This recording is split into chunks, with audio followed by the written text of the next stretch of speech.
My work has been ongoing now for several months, a lengthy and unyielding period of time, which has initially provided little more than overwhelming frustration. It's only now that I find myself in a position to report to my superiors on any minor amount of success. But even so, this is a comparatively small degree of triumph, built upon a far larger foundation of failure. I keenly feel the heavy burden of my task throughout the duration of every day, from the moment I rise in the morning, consistently through to when I lay down in my cot to rest each evening.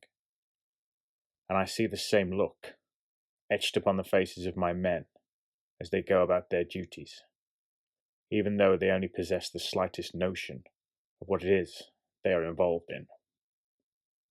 When I accepted this responsibility, I was informed by my superiors I would be provided with all the resources and great minds that the British Armed Forces had to offer, with which to reinforce my command.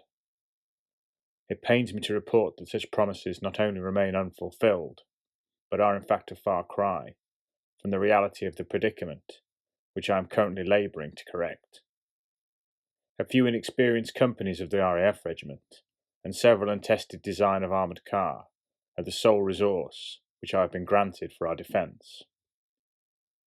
When I have demanded more, the blunt response was that the remote nature of our location is our primary line of defence. To concentrate further resource here would surely draw the attention of our enemy. This weapon, that has been fortuitously thrust into our laps by an opponent we cannot begin to comprehend, we have only just begun to scratch the surface of its potential. I am repeatedly held back in my endeavours, having petitioned the ministry twice to have Dr. Owens removed from his post due to the man's intransigent refusal to carry out even the most straightforward of orders.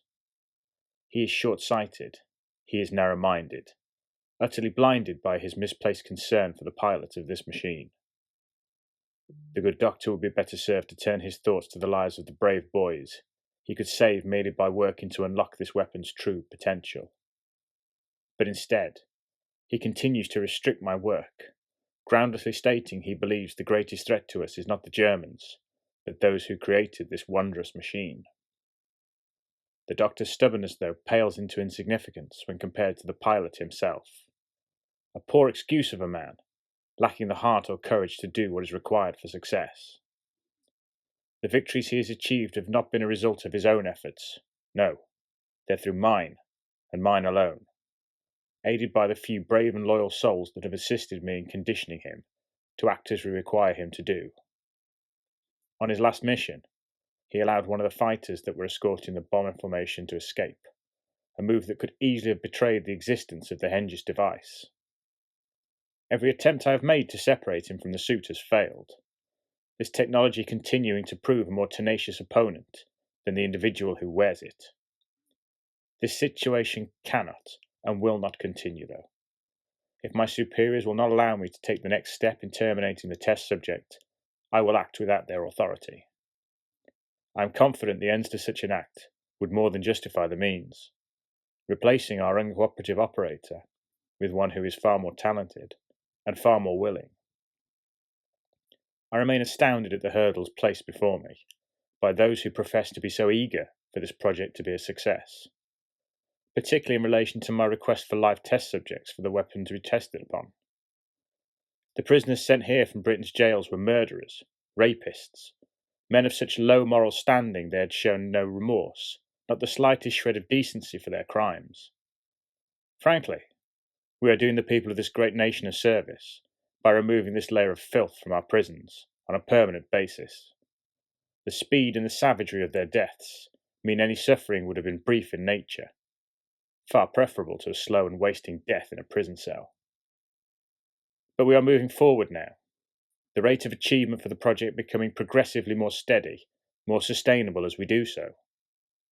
Even though I am some way off replicating this formidable technology, I believe the successful deployment of the weapon is a major step forward for this project. The time for trials on static targets is now behind us. With 3 successful aerial confrontations under our belt, it's time to dream of greater victory. I'll be writing to the Ministry to recommend a raid on an enemy position somewhere on the mainland, a remote location where the weapon's full potential can be utilised, delivering the maximum degree of psychological and physical impact. Were we able to reenact the fate visited upon those poor souls in Wales several months ago, I believe there is a genuine prospect years could be taken off the duration of this conflict. I'm informed there have been reports of increased U-boat activity off the coast. This is surely the result of boredom and inactivity on the part of the naval crews that police those waters. I'm confident we remain hidden here, in the most remote part of Scotland that the RAF could conceive to build an operational facility. This morning brought orders that another bomber raid is expected on the capital this evening, one of significant size, as the enemy continues to try and break our will. We will meet it head on, ensuring that not one of those craft returns to the continent to betray our existence. No, that will be announced on our terms, with our arrival in the skies above their air bases, a shining but deadly star, which will visit nothing but death upon our opponents.